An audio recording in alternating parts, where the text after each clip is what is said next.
Hey, this is Chuck at Aquatic Artist, and it is a big day here today at Aquatic Artist, and an install day.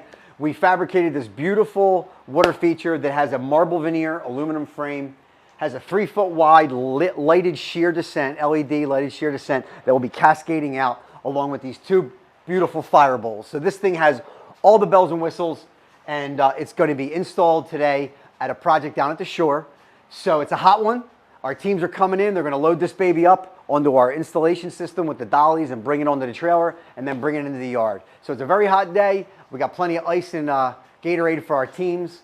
We're blessed to have them. They work hard every day, whether it's hot or cold, and I'm lucky to have them in my life. So stay tuned, because at the end of today, this water feature that's sitting in our shop, that all the work has been done here, will be installed on a pole, lighting connected, water connected, fire connected, and it'll be running and done one day. Check out the install.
It's brought in, it's in place. The guys are anchoring it down. They're drilling into the concrete footing that we poured, and they're anchoring it down, and then all the conduits have been ran from the equipment over.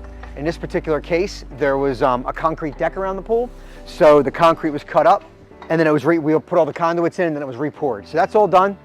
So this kind of shows you sort of a side profile of these aluminum formal water features. You know, you can see it's an aluminum frame that was all fabricated, and then there's a waterproof backer board, and then the veneer on the outside. So it kind of gets you to 13 inches wide with a 16-inch cap, gives you an 1.5 inch overhang on either side. And as you can see, it's a nice open center. The nice part about this aluminum is that it's hollow, it's lightweight, and it has a nice open center. So it leaves you plenty of room to run all your conduits. And in this particular situation, there's water, there's a lighted shear descent, there's electric, and then there's gas, and then there's electric for the automation for the fire features, right? So there's a lot of conduits in here, and this makes it nice and easy to get to them by this open center. So that's an advantage over masonry block that would be solid and hard, and much harder to get the pipe through. So in addition to that, so we figured all this out ahead of time and laid all these lines out so they're in the right spot, right?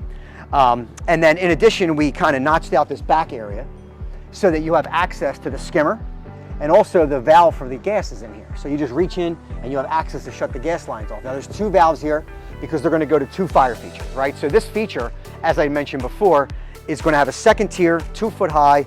I think the top is 6 foot, and the total structure is 12. And there's going to be a 3-foot wide lighted shear descent that is going to be controlled through automation that's going to cascade off the top.